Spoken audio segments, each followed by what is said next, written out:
So, ఎన్ని మంత్స్‌లో, ఎన్ని ఇయర్స్‌లో మీరు అంటే మంచిగా నాకు క్లియర్ అయిపోయింది? మేజర్ అంతా ఆల్మోస్ట్ ఒక 8, 9 మంత్స్ వరకు కంప్లీట్‌లీ బెడ్ మీదే ఉన్నాను. ఓకే. సో, కంప్లీట్‌గా బెడ్ పైకి లేవటానికి ఉండదు. కంప్లీట్‌గా huge burns, third to fourth degree burns 55%. Okay. ఇక అంటే ఆ టైంలో బ్రతకాలి అన్న దానికన్నా వచ్చే మాటలకి నేను ఇంకా ఎందుకు చచ్చిపోలేదు, ఏం సాధిద్దామని ఇంకా లైఫ్‌లో ఏం లేదు, అంతా కోల్పోయింది, నా పేరెంట్స్ కోల్పోయా నేను అని ఆ థాట్‌లోకి వెళ్ళిపోయాను నేను ఇంకా. సో, తర్వాత స్లోలీ ఇప్పుడేదైతే మేము ఆర్గనైజేషన్ స్టార్ట్ చేశామో దానికి బీజం పడింది. నేను కూడా అట్లాగే, మాది ఆర్థిక పరిస్థితి అంత ఎక్కువేం లేదు. 45 డేస్‌కే మా నాన్న 8 లక్షలు ఖర్చు పెట్టారు అప్పుడు. 7-8 లాక్స్ ఈజీగా అయినాయి. ఓకే. దాని తర్వాత మా ఫ్యామిలీ డాక్టర్ దగ్గరికి రావటము, అంకుల్ చెప్పినా సరే అంటే నాలెడ్జ్ లేదు కదా, మెడికల్ గురించి జీరో నాలెడ్జ్. హ్మ్.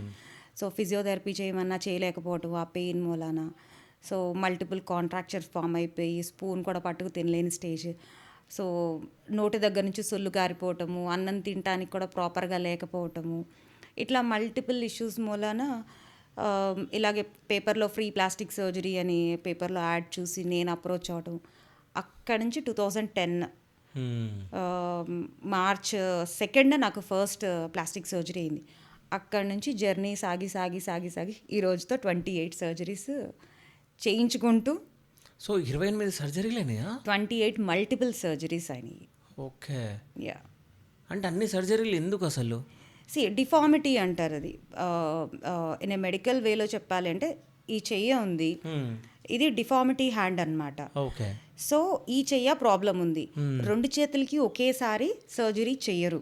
ఓకే. సో, మల్టిపుల్ స్టేజెస్‌లో చేస్తారు. 2 చేతులకి సర్జరీ చేస్తే ఇంకొక చెయ్య పని చేసుకోవాలి కదా. అవును. ఇప్పుడు ఈ ఫింగర్ ఉంది. హ్మ్. ఈ ఫింగర్‌కి కే wire surgery ఏస్తారనమాట. Okay. Contracture release చేసి గ్రాఫ్ట్ వేసి కే వైర్ పెట్టినప్పుడు ఏమవుతుందంటే ఫింగర్ స్ట్రెయిట్ అవుతుంది. ఓకే. సో, అట్లా సర్జరీ చేసిన తర్వాత దీని రిజల్ట్ రావడానికి 6 మంత్స్ టైం పడుతుంది. ఒకవేళ మనం ప్రాపర్‌గా ఎక్సర్సైజ్ చేయలేదనుకోండి, మళ్ళీ ఫింగర్ ముడుచుకుపోతది. ఓకే. మళ్ళీ సర్జరీ చేయాల్సొస్తది. మీకు 10 సార్లు సర్జరీ చేసినా, 10 సార్లు ఫిజియోథెరపీ చేయకపోతే 11 మళ్ళీ చేయాలి. ఓకే. ఇట్స్ ఆల్ అబౌట్ మన ఓన్ కేర్ ఉంటదనమాట.